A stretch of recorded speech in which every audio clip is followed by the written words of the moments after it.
Efésios capítulo 6, versículo 10 ao 13. Nós vamos ler só essa metade desse texto, versículo 10 ao 13. Quanto ao mais, sejam fortalecidos no Senhor e na força do seu poder. Vistam-se com toda a armadura de Deus, para poderem ficar firmes contra as ciladas do diabo.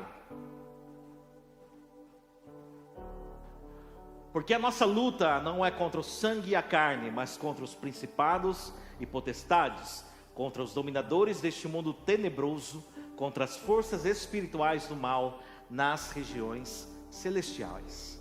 Por isso, peguem toda a armadura de Deus, para que vocês possam resistir no dia mau, e depois de terem vencido tudo, permanecer inabaláveis. Se você está enxergando aqui, vamos ler todos juntos esse último versículo aqui, vamos lá? Por isso, peguem toda a armadura de Deus, para que vocês possam resistir no dia mau, e depois de terem vencido tudo, permanecer inabaláveis. Aqui o texto já fala que vai ter o dia mau, tá bom? Já vai ter o dia mau, então nós temos que estar preparados para o dia mau. O diabo não é um mito religioso. O que a Bíblia diz sobre o diabo, e nós falamos isso nas outras mensagens, é muito sério. Também não queremos dar ênfase acima do nome de Jesus, da salvação, das bênçãos de Deus, daquilo que Deus está fazendo em nós. Mas não podemos ignorar aquilo que o diabo é. Ele é maligno, ele é assassino, pai da mentira, ele é o enganador, tentador, destruidor. Ele é o leão, é como um leão que está ao derredor, buscando algo, um espaço para devorar a nós, devorar a mim, devorar os nossos filhos, certo? Então não podemos ignorar os seus desígnios, os seus planos, as suas ciladas. É importante que a gente esteja com isso em mente, com nossa vida ligada no mundo espiritual. Deus nos dá a vitória, amém? Quantos aqui são vitoriosos em Cristo? Diga amém. Amém, glória a Deus. Isso é o que a Bíblia diz, mas a Bíblia não deixa de dizer acerca dos desígnios do diabo. Ou seja, Deus nos dá as ferramentas, as armas para a nossa vitória, mas nós precisamos estar preparados para isso. Semana passada, só para lembrar um pouquinho, nós falamos sobre a batalha de Jesus contra o diabo. Lá em Mateus 4 fala que Jesus foi conduzido, depois que ele foi batizado, ele foi conduzido pelo Espírito de Deus ao deserto.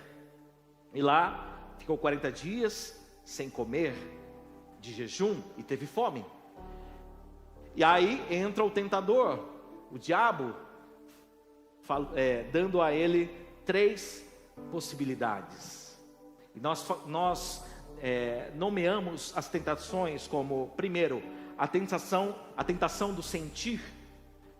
Quando o diabo fala assim: olha, se você é filho de Deus, faz com que essas pedras se transformem em pães. Ou seja, o diabo ele vai nos instigar a abrir mão daquilo que Deus está fazendo, daquilo que é o plano de Deus, para nos sentir satisfeitos, para suprir as nossas necessidades. A segunda tentação é a tentação do ser.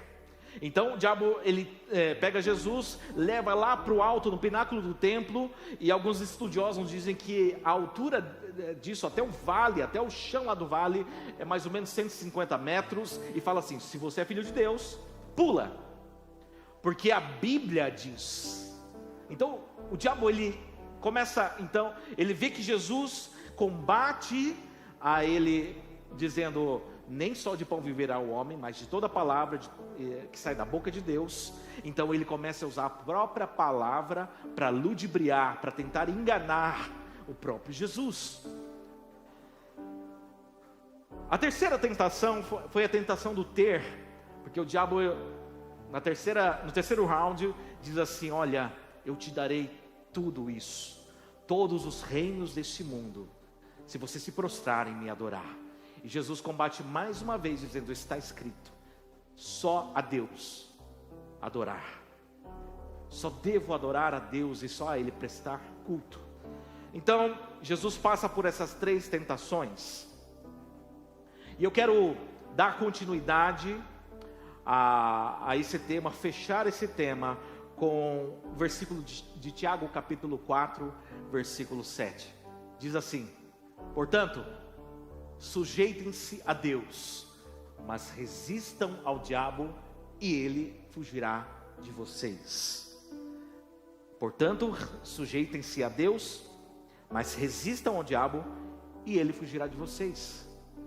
É um versículo tão simples e que resume Mateus capítulo 4, quando Jesus passa pelas tentações. Jesus, ele não fala: diabo, eu acho que não. Ou diabo, eu não estou afim de transformar a pedra em pão. Ou não, eu acho errado, eu acho que está errado esse negócio aí de pular daqui, estou com medo, ou vou me preservar. Não, Jesus combate o diabo dizendo: está escrito. O que Deus diz, o que é verdade bíblica, é aquilo que é para a minha vida. Então o próprio Jesus, ele se sujeita a Deus e resiste ao diabo. Uma coisa que eu quero esclarecer aqui, que não existe guerra entre luz e trevas. Não existe guerra entre Deus e o diabo. Existe guerra entre nós e o diabo. Não existe uma batalha entre Deus tentando vencer o diabo. Não existe isso não. Existe a batalha que Deus permite que nós vivamos, entre nós e o diabo, ok? E essa batalha, amados, ela tem a ver com nós darmos espaço a Deus ou darmos espaço ao diabo. Paulo fala assim: enchei-vos do Espírito. E Paulo fala: não deis lugar ao diabo. O espaço, a quem você dá o espaço do teu coração, o espaço da tua mente, o espaço do teu tempo, é aquilo que vai governar e que vai realizar algo na sua vida. Se é a Deus, é Deus quem vai realizar. Se não é a Deus, o diabo, ele vai tomar esse espaço. Ah não, mas eu não adoro o diabo. Ah não, mas eu não invoco o diabo. Mas o fato de nós deixarmos o espaço vazio já dá ao diabo a chance dele ocupar na sua vida. Portanto, diz aquele ditado popular, que mente vazia é a oficina do diabo. E isso é de fato, uma verdade.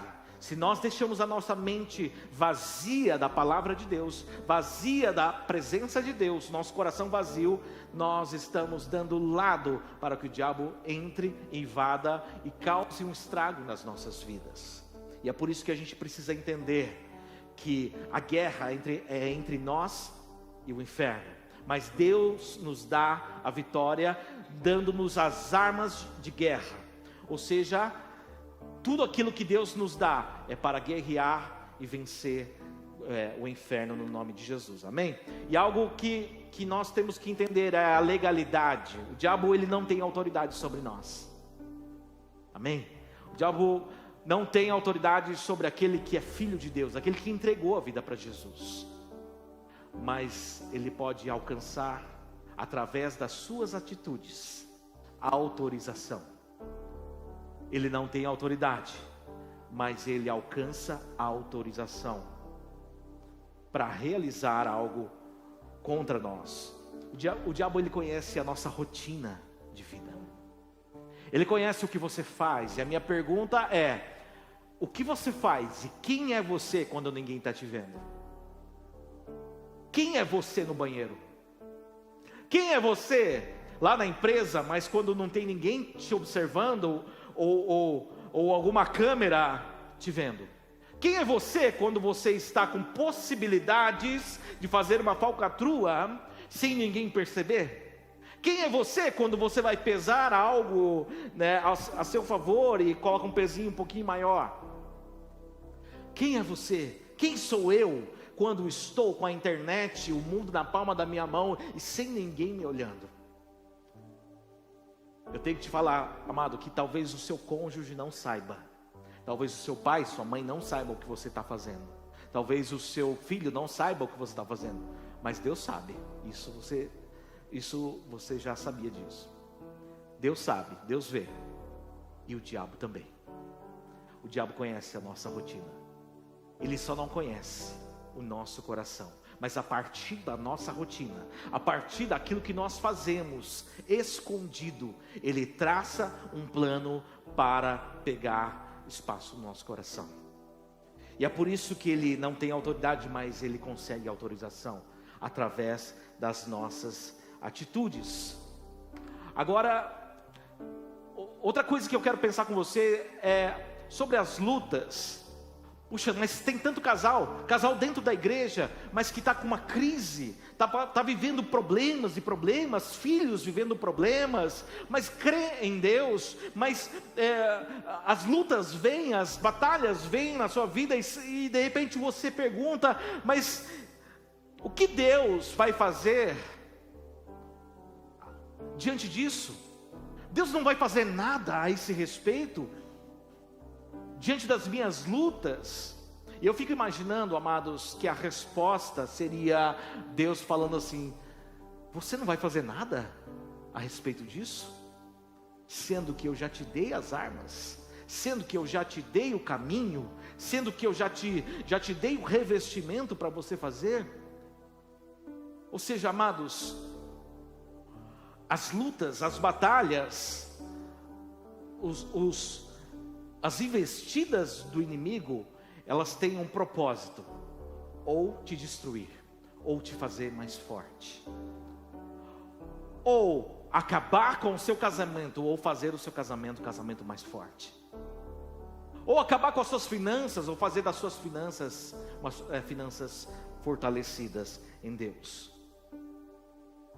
Mas é necessário que a gente dê um basta na vida de um crente que fica patinando, um basta na vida de um crente que não cresce na vida espiritual, um basta na vida de alguém que frequenta todos os cultos, frequenta todas as programações, mas ainda assim fica preso no pecado da pornografia, mas ainda assim fica preso na mentira, mas ainda assim fica preso na sua negação, ainda assim tem as suas prisões feitas por Satanás, mas dada a autorização por si mesmo. É necessário que a gente dê um basta nisso. E eu quero encerrar esse tema, essa série de mensagens, dando os passos para que a gente dê um basta. A gente já entendeu, a gente já captou a mensagem do que a palavra diz. Nós precisamos agora dar um basta. Nós precisamos agora fazer um marco na nossa vida de antes e depois desta série, onde nós deixávamos as nossas brechas, onde nós não nos atentávamos para aquilo que o diabo estava colocando na nossa vida, no nosso casamento, e agora aquilo que nós estamos fazendo para fechar todas as brechas no nome de Jesus, amém? Então, o que eu quero trazer no texto de Tiago 4:7, o primeiro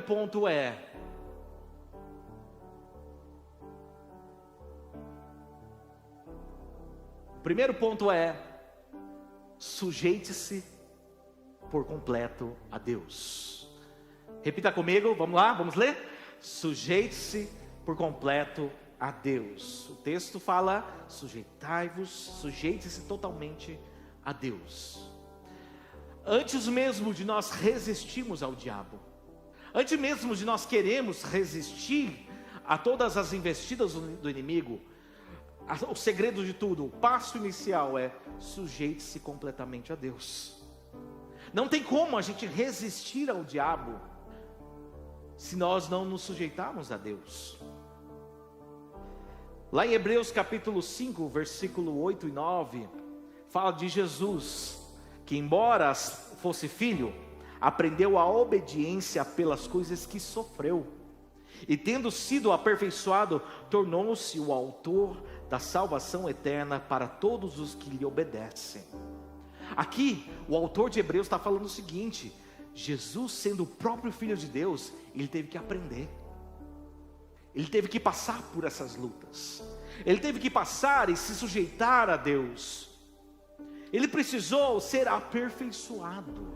Espera aí, Jesus não era o homem perfeito? Sim, perfeito na questão da pecaminosidade, certo? Ele, sendo homem, ele não teve pecado, mas ele precisou aprender. Fala assim comigo: o próprio Jesus sofreu e aprendeu. As lutas vêm, as investidas do inimigo vêm, para que a gente possa aprender a nos sujeitarmos por completo a Deus. E eu quero esmiuçar esse sujeitar-se em 3 pontos. 1.1: sujeite seus pensamentos a Deus. Sujeite seus pensamentos a Deus. Como assim? Como que eu devo fazer? Lá em Filipenses 2, de 5 a 8, diz o seguinte: tenham entre vocês o mesmo modo de pensar de Cristo Jesus. Tenham entre vocês o mesmo modo de pensar. Então Paulo está dizendo o seguinte: tem jeito, você precisa desenvolver o mesmo modo de pensar. Mas como? Que mesmo existindo na forma de Deus, não considerou ser igual a Deus algo que deveria ser retido a qualquer custo. Pelo contrário, ele se esvaziou, assumindo a forma de servo, tornando-se semelhante aos seres humanos e reconhecido em figura humana. Ele se humilhou, tornando-se obediente até a morte e morte de cruz. Aqui Paulo está falando assim, que o mesmo modo de pensar de Cristo nós estamos submetidos ao Senhor, totalmente vazios de nós mesmos e obedientes até a morte de cruz. Em Filipenses, mais para frente, capítulo 4, versículo 8, nós lemos em outros dias, Paulo fala o seguinte: finalmente, irmãos, tudo que é verdadeiro, tudo que é respeitável, tudo que é justo, tudo que é puro, tudo que é amável, tudo que é de boa fama, se alguma virtude há e se algum louvor existe, seja isso o que ocupe o pensamento de vocês. Ou seja, a nossa mente precisa estar ocupada com aquilo que é de Deus, com aquilo que fala sobre Deus, com aquilo que revela a pessoa de Jesus Cristo. Como que eu devo parar de pensar em coisas erradas, se alimentando de coisas certas? Alguns dias, há 2 domingos atrás, nós falamos sobre o campo de batalha da mente. Se você não esteve aqui, procura lá no YouTube que você vai encontrar o campo de batalha da mente. O inimigo, ele vai tentar contra a nossa mente. Ele vai colocar coisas que vão nos induzir ao erro. Ele vai plantar em nós, através das tentações, raciocínios falaciosos na nossa mente. Então nós precisamos combater, tendo o mesmo modo de pensar de Cristo Jesus. Então eu preciso sujeitar os meus pensamentos a Deus. Eu preciso fazer com que os meus pensamentos, em todo momento, sejam pensamentos daquilo que revela a presença de Deus. Como fazer isso? Lendo a palavra, primeiramente. Não deixe de ler a Bíblia, amados. A gente fica ali no celular, lá no Instagram, lá horas e horas. Eu quero desafiar você a procurar lá no Instagram. Quantas horas você fica por dia? Procurar lá no TikTok. Quanto tempo você fica lá? No YouTube, quanto tempo você fica lá? E quanto tempo você fica na palavra? Aquilo que você dá espaço te governa. O tempo que você gasta em algo vai governar a sua mente. Ah, mas eu não vejo nenhuma besteira. Mas queridos, cá entre nós, se você ficar 2 horas assistindo coisas do Instagram, 90% não vai acrescentar em nada. Talvez uma postagem ou outra, intencionalmente você vai procurar algo, mas se você está lá passando o tempo, só porcaria, só coisa que vai preencher a tua mente e vai governar as suas atitudes de maneira errada. Portanto, submeta os teus pensamentos, feche as portas que vão te induzir ao erro, feche, arranque da sua vida aquilo que só produz pensamentos maus, só produz pensamentos maus. Então, repita comigo: eu preciso sujeitar os meus pensamentos a Deus. Amém? Vamos lá. 1.2: sujeite seus anseios a Deus. Sujeite seus anseios, isso quer dizer seus desejos, seus sonhos. Não basta ser crente, sendo que os seus desejos são totalmente opostos à palavra de Deus.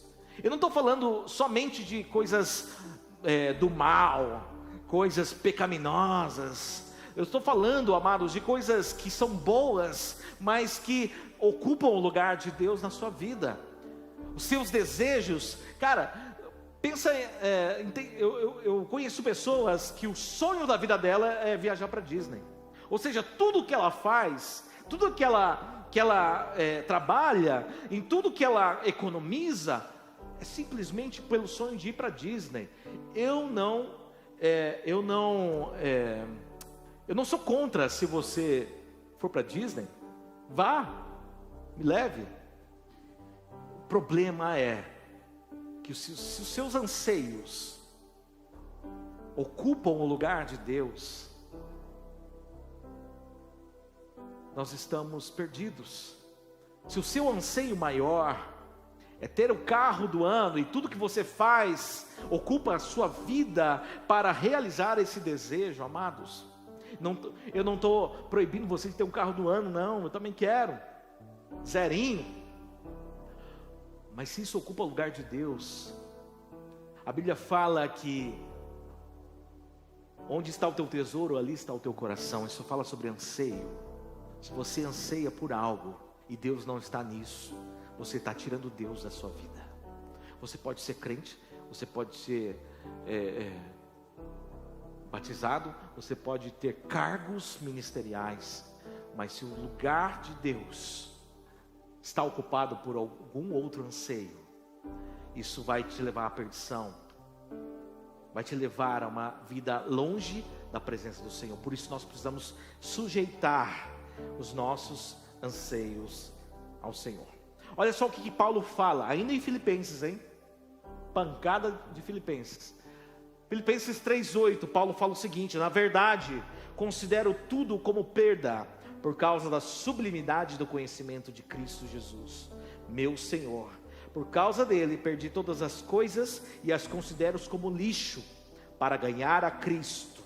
Filipenses 3:8.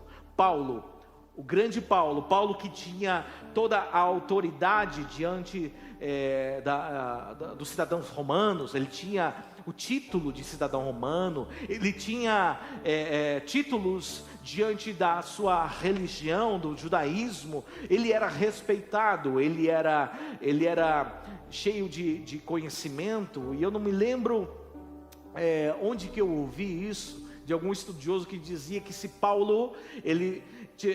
o conhecimento de Paulo fosse comparado aos dias de hoje, era como se alguém tivesse vários doutorados, ou seja, Paulo estava ali no seu auge e ele encontra com Jesus, ele tem uma trombada com Jesus no caminho de Damasco, e aqui ele fala assim: eu considero tudo como perda, porque agora eu quero Deus. Eu quero a Deus, não importa o que vão pensar de mim.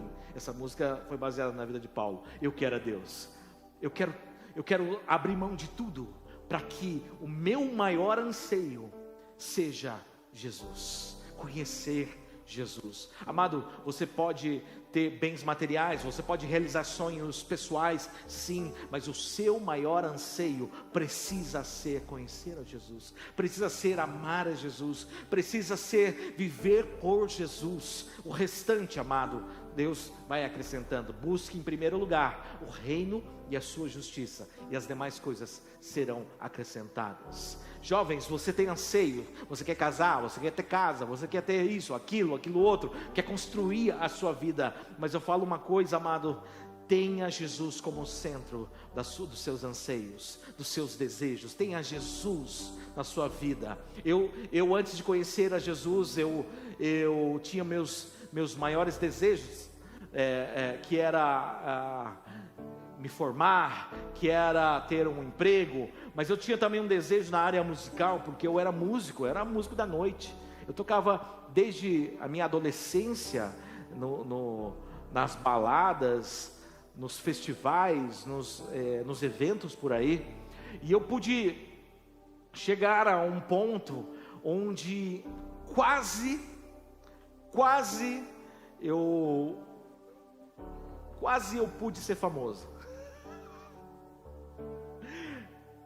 Na verdade, nós estávamos trabalhando um projeto musical, e eu estava com meus 18 anos ali. Já estava indo gravar em estúdio junto com uma cantora, e vinham produtores musicais de São Paulo, e eles queriam que eu fosse junto, que eu a princípio não mudando para São Paulo, mas nesse projeto, até que eu tive uma trombada com Jesus. E ali eu disse não, ali eu neguei, eu falei não quero mais. E amigos meus falaram assim: cara, você está abandonando o sonho de todo músico, né? De todo músico, que é essa oportunidade. Eu falei não, eu quero conhecer Jesus. Eu tenho um anseio agora por conhecer Jesus. A minha vida não parou. Fiz faculdade, fiz pós, fiz isso, aquilo outro. Nunca sonhei em ser pastor, mas o meu anseio era conhecer Jesus. Quando eu conheci a Grazi, quando a Grazi me capturou, eu era um novo convertido, eu não sabia nada de Bíblia, mas a Grazi via: esse daqui quer conhecer Jesus, né? Eu falava ainda umas besteiras, não sabia versículo nenhum, mas eu queria Jesus. E por isso, amados, eu me considero extremamente abençoado, privilegiado, porque eu posso fazer parte de um projeto de Deus. De um projeto de Deus em Campo Grande, de um projeto de Deus na nação brasileira, de um projeto de Deus no reino dele, porque eu quero mais de Jesus. O meu maior anseio é conhecer Jesus. Pode me levar para Disney, pode me levar para Israel, né? Quiser, né? Pode fazer isso, pode me dar carro zero, mas eu quero conhecer Jesus. Ele tem que ser o centro da minha vida e da minha família. Então diga comigo assim: eu preciso sujeitar meus anseios a Deus. Amém? Glória a Deus. E terceiro, 1.3, porque depois eu quero encerrar com o 2. Sujeite sua rotina a Deus. Se os meus pensamentos precisam estar em Deus, se os meus anseios precisam estar em Deus, a minha rotina também. O meu dia a dia precisa estar totalmente mergulhada em Deus. Não tem como vencer as tentações do diabo se nós apenas sermos crentes domingueiros, crente esquenta-banco, crente girafa. O que é o crente girafa? É o corpo da igreja, a cabeça lá fora. Crente bully, homem de pouca fé. Não basta nós sermos evangélicos nominais e a nossa segunda-feira for totalmente alienada, fora do que Deus planejou. A nossa rotina de vida precisa ser assim. Qual é a primeira coisa que você faz ao acordar? Engraçadinho falar, abrir os olhos. Eu não. Qual a primeira atitude, né? Depois você vai no banheiro às vezes. Mas qual que é a tua primeira atitude consciente que você vai fazer? Conversar com Jesus, ó. Que bênção. Porque para muita gente é abrir o Instagram, o WhatsApp, né? Acorda assim, ó, com a remela no olho, assim, vendo tudo embaçado, mas já vê o WhatsApp, já vê tudo. Nem levanta, já está abrindo, já está acessando as coisas no celular. Queridos, já falamos que isso, o primeiro pensamento, a primeira informação, ela vai ditar aquilo que a nossa vida será durante o dia. A sua rotina tem sido essa? Como tem sido a tua segunda-feira? Domingo é uma bênção, né, amados? Mas como tem sido a sua segunda-feira, a sua terça, quarta, quinta? Como foi a tua vida quando a igreja estava fechada na pandemia? A sua rotina, a minha rotina precisa ser totalmente mergulhada em Deus. Precisamos fazer de Jesus Cristo o motivo do nosso acordar, o motivo do nosso comer, o motivo do nosso deitar. Como fazer isso? Agora eu quero passar uma receitinha da rotina para você. Está lá em 1 Tessalonicenses 5, 16 a 22. São conselhos de Paulo à igreja de Tessalônica, mas é uma playlist daquilo que eu preciso fazer.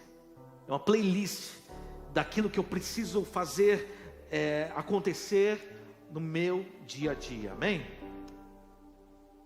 1 Tessalonicenses 5, versículo 16, diz assim: estejam sempre alegres. Mas espera aí, e aquele dia ruim, e o dia que está dando tudo errado? A nossa alegria não se deposita ou não se apoia naquilo que dá certo ou errado, mas em quem Deus é. Então estejam sempre alegres. Paulo fala também em Filipenses: alegrai-vos no Senhor. Quando Paulo fala o seguinte, alegrai-vos no Senhor, sabe o que ele está, como ele está falando isso? Preso numa masmorra, dizendo: alegrai-vos no Senhor. Talvez com a data marcada para a decapitação, dizendo: alegrai-vos no Senhor. Estejam alegres. Você precisa começar o seu dia declarando que você é alegre no Senhor, que a sua alegria é por ter Jesus na sua vida. Então, vamos simular aqui um negócio. Você vai abrir os seus olhos amanhã, e eu quero que você exercite isso, dizendo: eu sou alegre em Jesus. A sua rotina de vida vai mudar. O segundo conselho da lista, do checklist, eu falei playlist, mas é checklist, do checklist do dia a dia de Paulo é: orem sem cessar. Orem sem cessar. Como que você pode orar sem cessar? Não estou dizendo que você não pode falar mais nada para ninguém a não ser ficar orando, não. Mas o teu dia precisa ser preenchido de oração. O seu dia precisa ser preenchido de uma conversa com o Senhor, de palavras de gratidão a Deus. Quer um hack para isso acontecer na tua vida? Pega o seu celular, coloca de hora em hora um alarme com o nome Jesus. De hora em hora vai fazer Jesus. Oh, Jesus, obrigado. Você pode estar conversando com alguém no seu negócio lá no açougue, e depende, em pensamento você fala: obrigado, Senhor, eu sou grato, te louvo, te adoro. E assim você vai começando a ter uma rotina de oração sem cessar. O problema é que às vezes a gente só lembra de fazer uma oração na hora do almoço. Senhor, muito obrigado pelo amém. É ou não é? Aí acabou. A gente não lembra de mais nada de Jesus. A nossa vida fica totalmente fora do que é a vida. É uma rotina sujeitada a Jesus. Então coloca esse alarme ali. Esses dias estava eu e o Marcos conversando.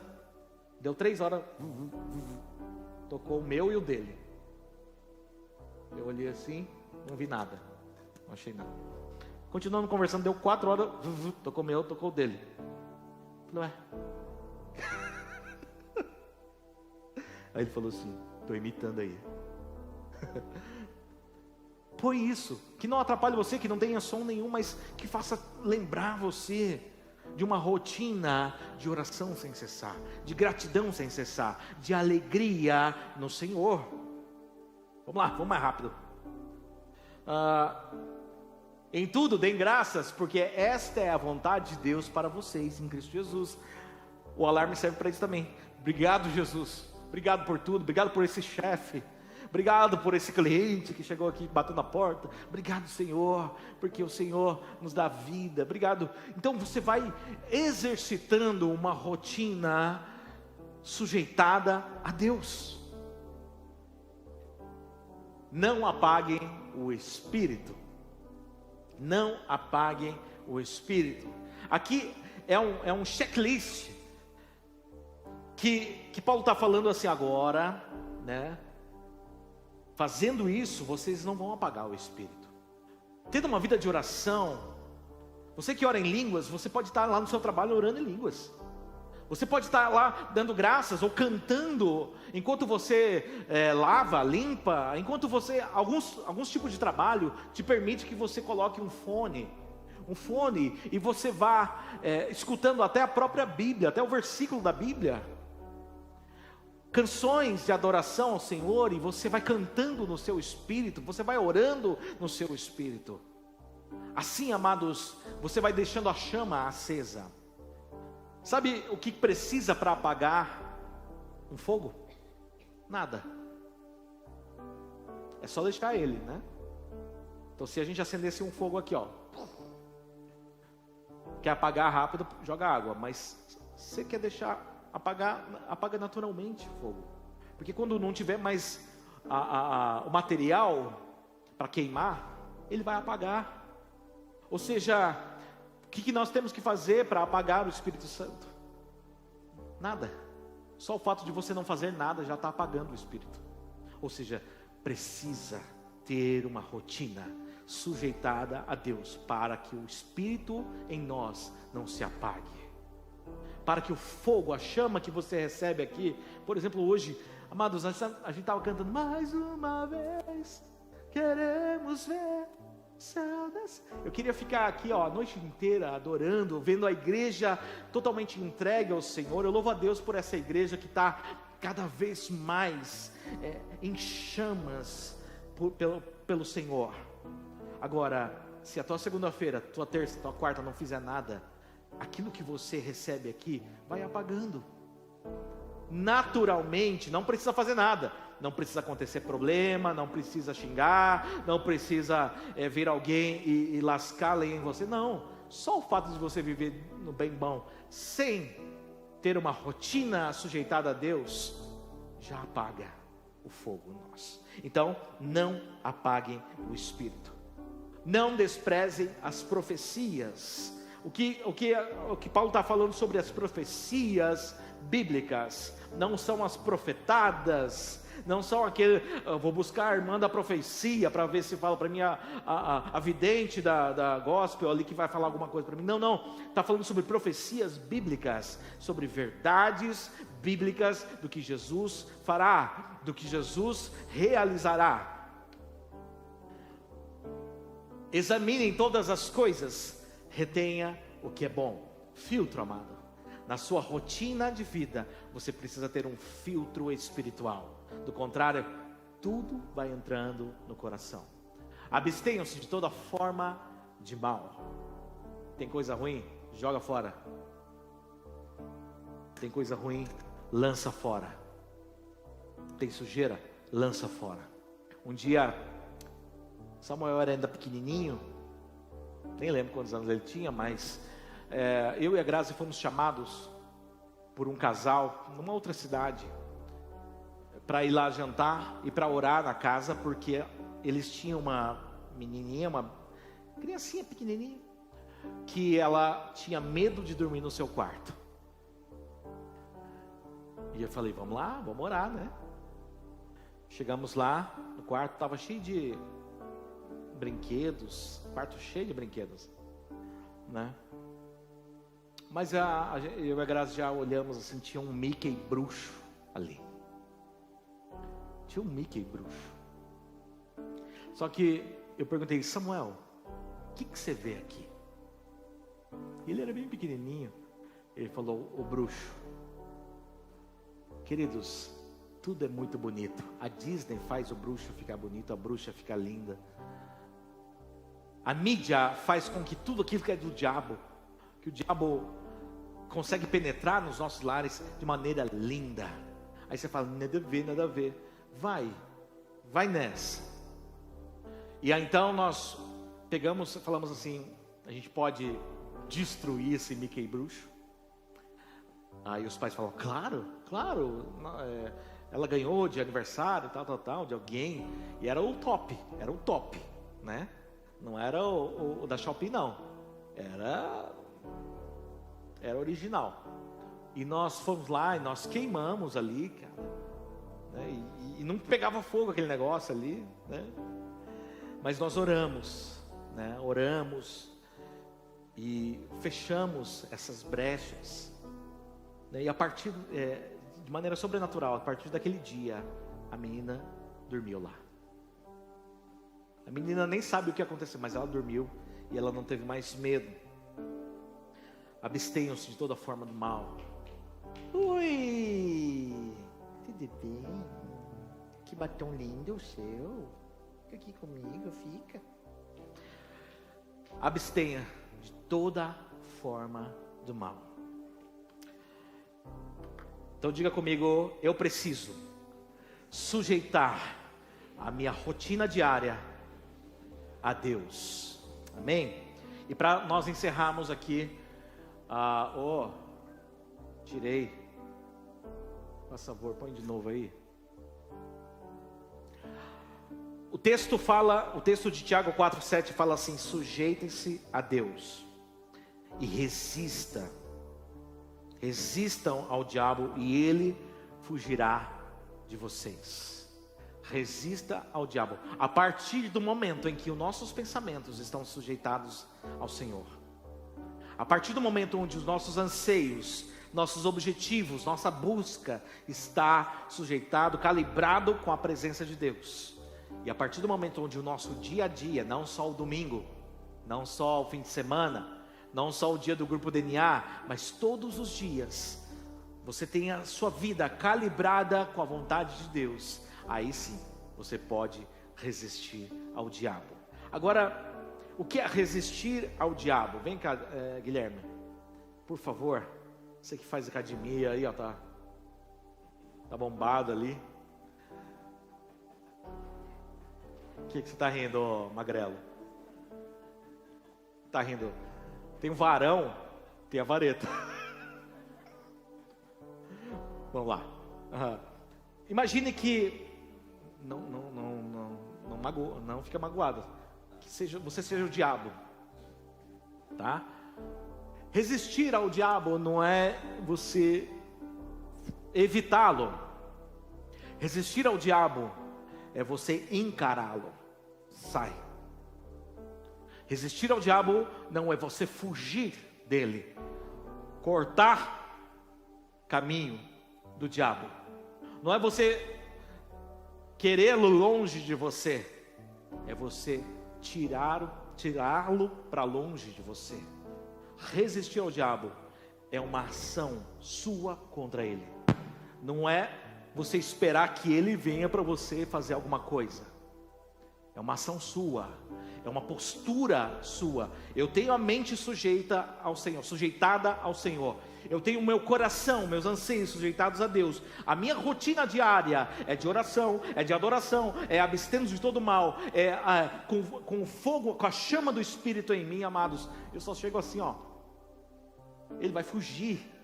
A Bíblia diz que ele vai fugir. Pode. Obrigado.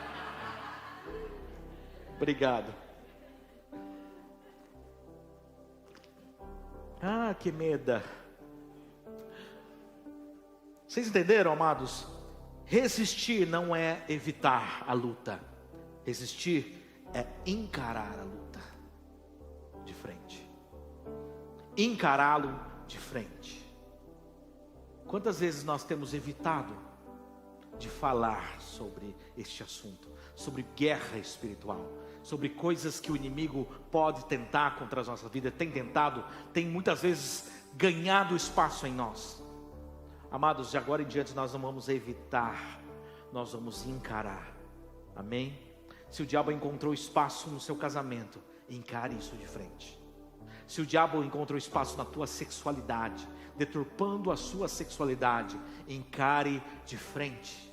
Lute de frente, mas antes disso, sujeite a sua vida por completo ao Senhor. E agora eu quero fazer algo muito especial com vocês.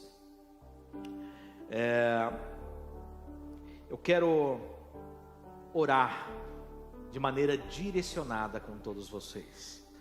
Vamos nos colocar em pé nessa hora?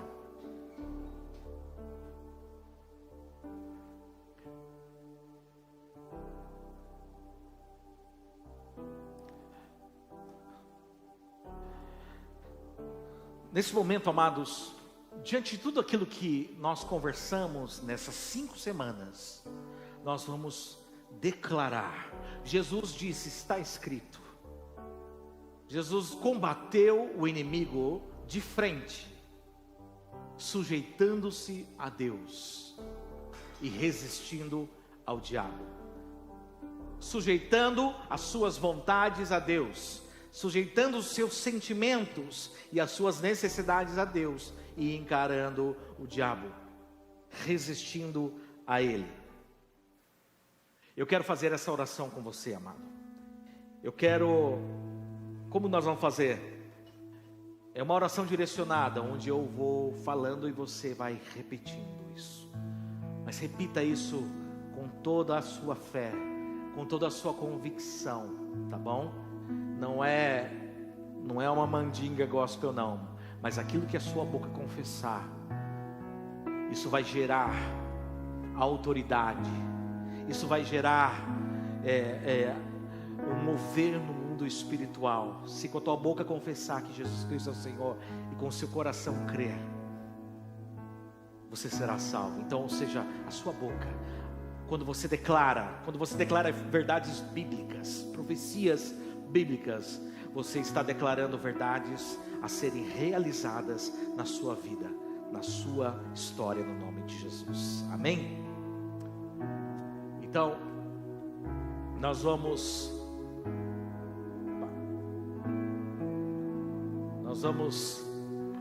declarar guerra. A partir de hoje você não vai fugir, a partir de hoje você não vai evitar, você vai encarar de frente. Se há alguma coisa, se há alguma brecha, se há algum problema na sua vida, encare de frente no nome de Jesus. Amém? Glória a Deus. Então repita comigo assim, bem forte, com muita convicção. Diga assim: eu declaro que Jesus Cristo é o meu Senhor e Salvador, aquele que morreu na cruz em meu lugar e ressuscitou ao 3º dia. Eu me entrego totalmente a Ti, Jesus. Te entrego tudo o que tenho e tudo o que sou. Agora nós vamos orar para sujeitarmos os nossos pensamentos. É uma oração, amados, é uma oração que precisa de ação na sua segunda-feira, mas nós vamos orar. Eu quero que você repita comigo, diga assim: eu sujeito todos os meus pensamentos a Deus, entregando a minha vida, a minha mente, a total obediência de Cristo. Eu me posiciono a fechar as portas da minha mente para tudo aquilo que dá espaço e legalidade ao diabo. Eu fecho as portas da fofoca, eu fecho as portas da pornografia, eu fecho as portas da mentira, eu fecho as portas dos raciocínios falaciosos. Eu me sujeito a buscar os mesmos pensamentos de Jesus Cristo. Eu me posiciono a preencher meus pensamentos com gratidão, com louvor e com a palavra da verdade. Coloque a mão no seu coração e diga assim: eu sujeito todos os meus anseios a Deus, declarando que seja feita a vontade de Deus acima da minha vontade, declarando que meu destino não será guiado pelos meus sonhos, mas pelos planos de Deus. Eu estou disposto a viver a tua boa, agradável e perfeita vontade. Agora nós vamos orar sobre a nossa rotina. Diga bem forte assim: eu sujeito a minha rotina diária a Deus, declarando que viverei a alegria do Senhor, declarando que terei prioridade na minha vida de oração, orando em todo o tempo. Eu declaro que darei graças a Deus por tudo na minha vida, pelos problemas, pelas conquistas, pelos detalhes mais simples. Não deixarei que distrações do celular, da TV, do computador, do Netflix apaguem o meu espírito. Não desprezarei as profecias bíblicas, as verdades do Evangelho na minha vida. Na minha rotina, examinarei todas as minhas escolhas, retendo o que é bom e abstendo-me de toda forma de mal. Eu declaro que resisto ao diabo, encarando-o de frente, pela palavra de Deus, com as armaduras de Deus, pela minha família, pelo meu casamento, pelo futuro casamento, pelos meus filhos, pelos meus futuros filhos, em nome de Jesus Cristo.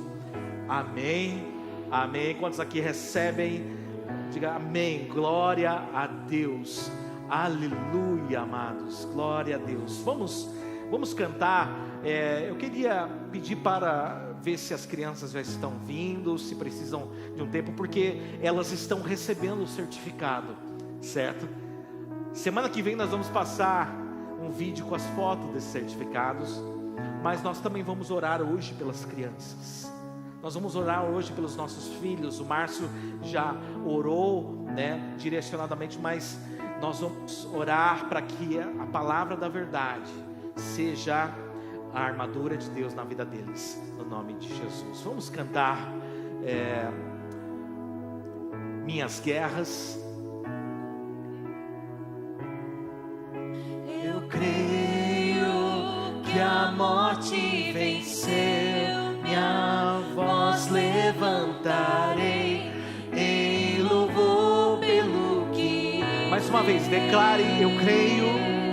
Eu creio que a morte venceu, minha voz levantarei em louvor pelo que. Declare: assim que eu luto, assim que eu luto minhas guerras, assim que luto minhas. Levanta as suas mãos aos céus, declare: assim que luto minhas guerras, é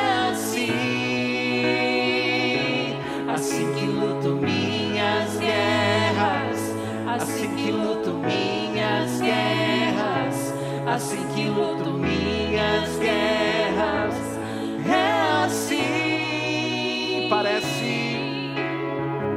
Parece que estou cercado, mas sou guardado por ti. Parece que estou cercado, mas sou guardado por ti. Parece que estou cercado, mas sou guardado por ti. Parece que estou cercado, mas sou guardado assim que eu luto por ti. Assim que luto minhas guerras, assim que luto.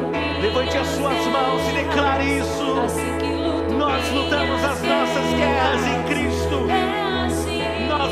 combatimos. Assim que luto minhas guerras. Nós não evitamos as guerras. Minhas guerras. Nós buscamos. Assim que luto minhas guerras. É assim. Parece que estou cercado, mas sou guardado por ti. Parece que estou cercado, mas sou guardado por ti. Parece que estou cercado, mas sou guardado por ti. Parece que estou cercado, mas sou guardado por ti. Aleluia, glória a Deus.